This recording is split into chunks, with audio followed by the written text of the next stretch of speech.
diante das notícias e das informações que temos recebido nessa última semana, entendemos que é nossa responsabilidade fornecer aos irmãos alguns dados importantes.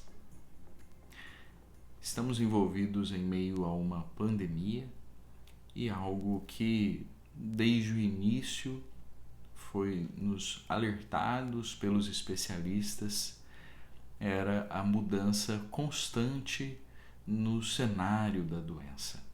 Já vimos isso acontecer ao longo desses últimos quase 12 meses de pandemia e nessa última semana mais um desses episódios. Nós temos uma mudança de cenário acontecendo em várias regiões do país. Vemos um aumento no número de casos e de internações em várias cidades importantes, inclusive várias capitais.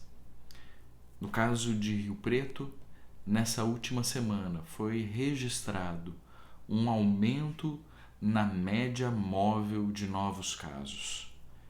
Essa média móvel que chegou a reduzir significativamente e a ter uma leve estabilizada, voltou a subir de forma preocupante.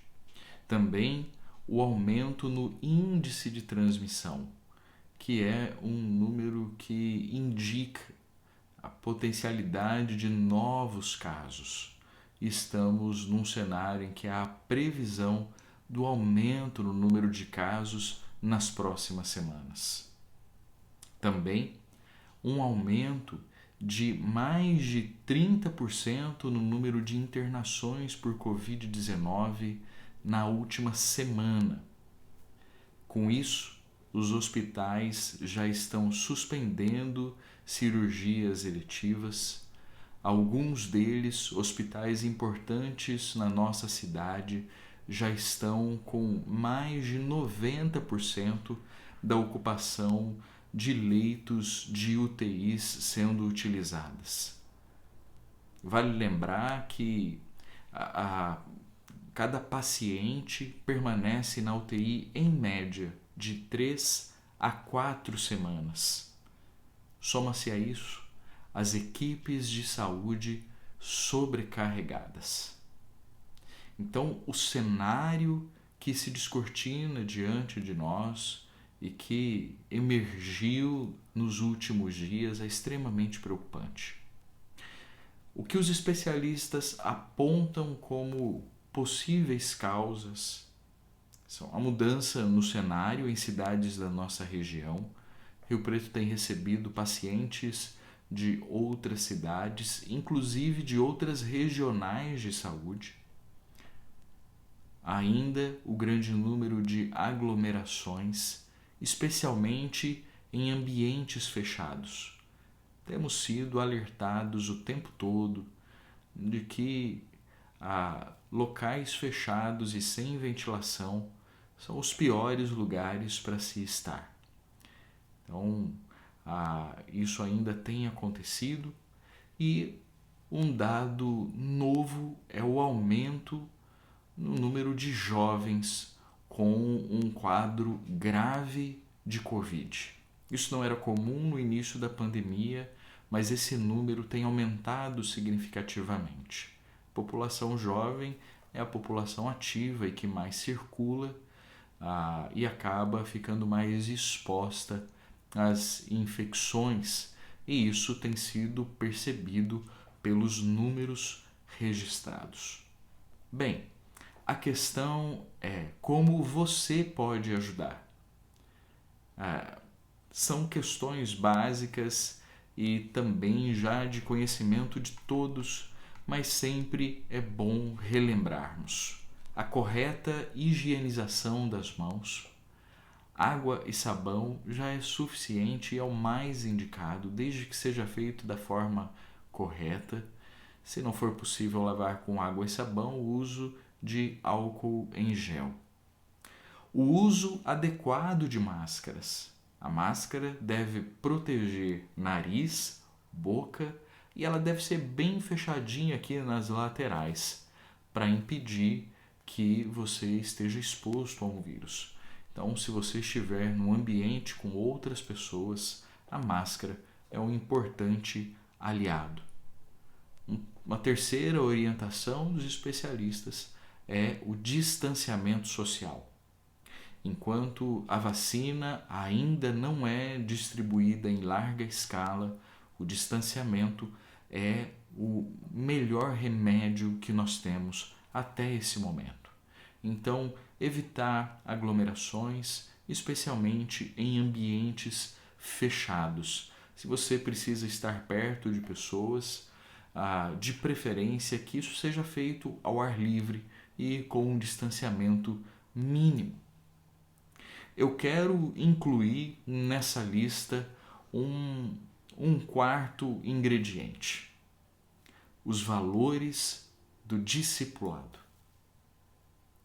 Entendo que eles são extremamente importantes e diz respeito à realidade que nós, cristãos, devemos viver.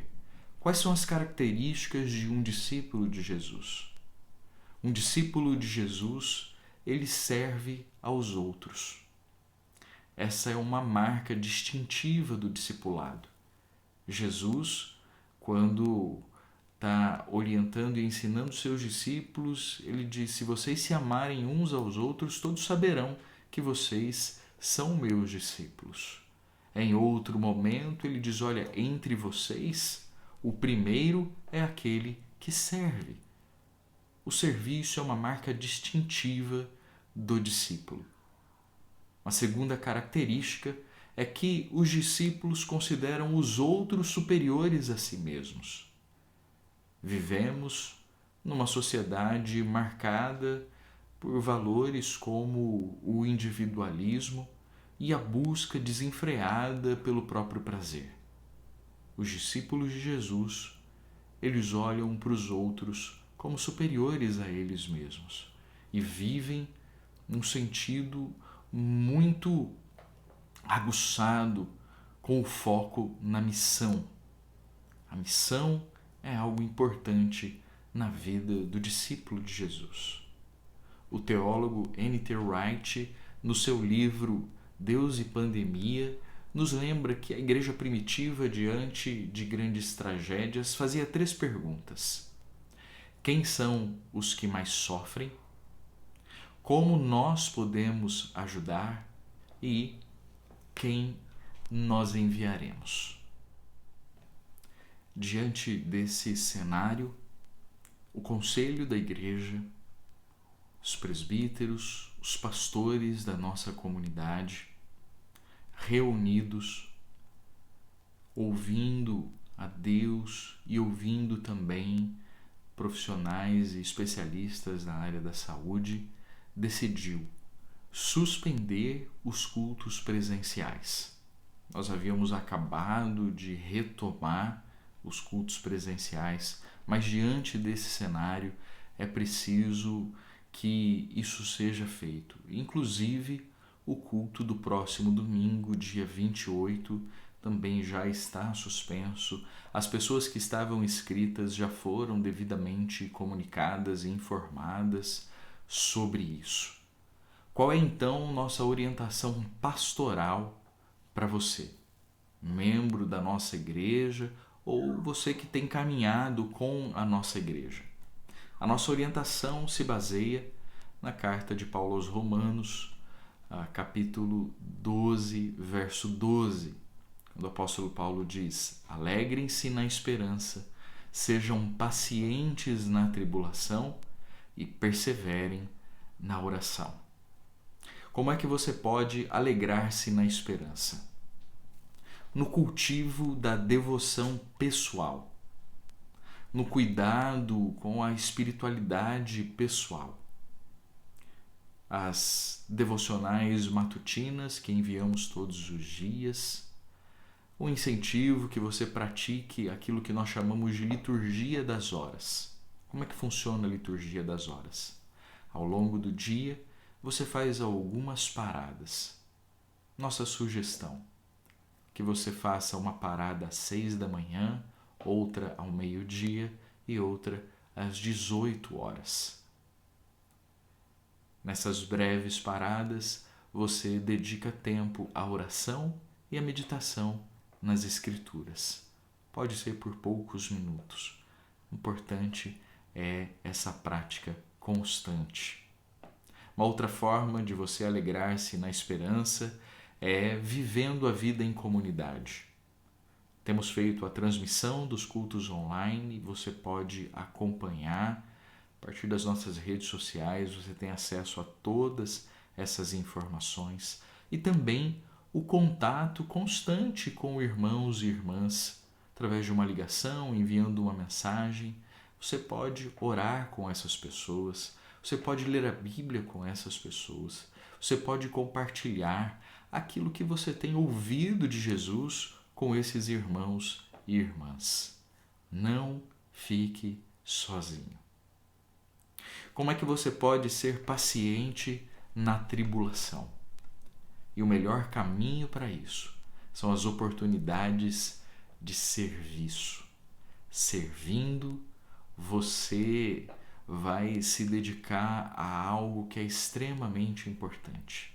E na nossa comunidade oferecemos várias oportunidades para você fazer isso. O drive-thru solidário é uma maneira de servir.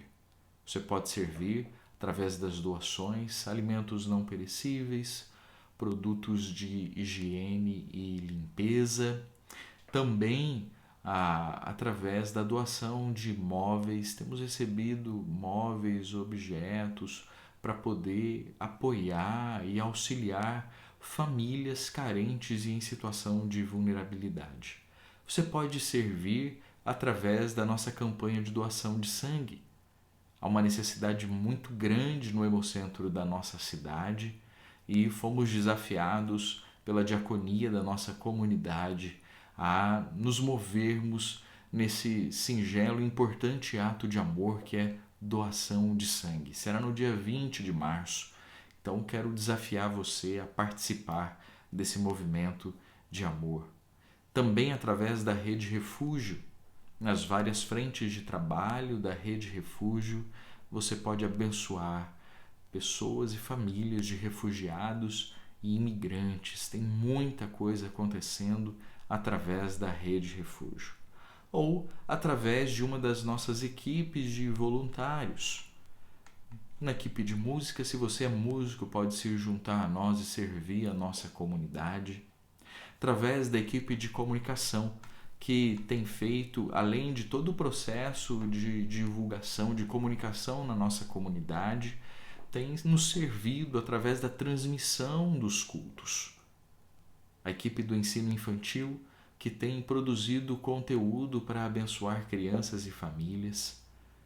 A equipe de recepção e integração, que tem ajudado pessoas a se aproximarem da nossa comunidade e a conhecerem o Evangelho. O próprio Ministério de Ação Social e Diaconia, que tem promovido várias ações dentro da nossa comunidade.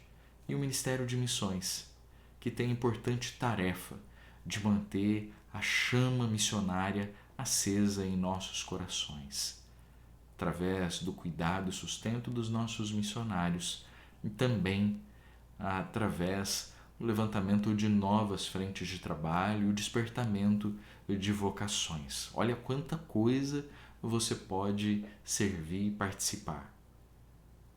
E, por último, que você persevere na oração. Como? Orando. Ore pela igreja, pela liderança, pelas decisões que precisamos tomar, pedindo a Deus que nos dê sabedoria. Ore pelos enfermos. Muitos irmãos e irmãs passando por situação de enfermidade, não só por Covid, também várias outras enfermidades estão acometendo nossos irmãos e várias famílias também. Ore pelos profissionais da saúde que estão passando também por um momento difícil. Ore pelos que sofrem. Quanta gente sofrendo nos nossos dias. Gente sofrendo pelo desemprego, por crise financeira, gente sofrendo pelos próprios dramas emocionais dos nossos dias. Ore pelos nossos governantes. Ore. Nas próximas semanas, nós vamos trazer algumas orientações, especialmente para você que deseja participar, servindo a igreja através da intercessão. Nós estamos chamando de torre de oração. É uma oportunidade para levantar intercessores, gente que deseja orar por outras pessoas, orar por necessidades, gente que deseja se colocar diante de Deus, pedindo, clamando e suplicando. Então fique atento e participe da nossa torre de oração. Nós, equipe pastoral, presbíteros, presbíteras, toda a liderança da nossa comunidade, estamos à sua disposição para servir você e sua família. Conte conosco. Que Deus nos abençoe.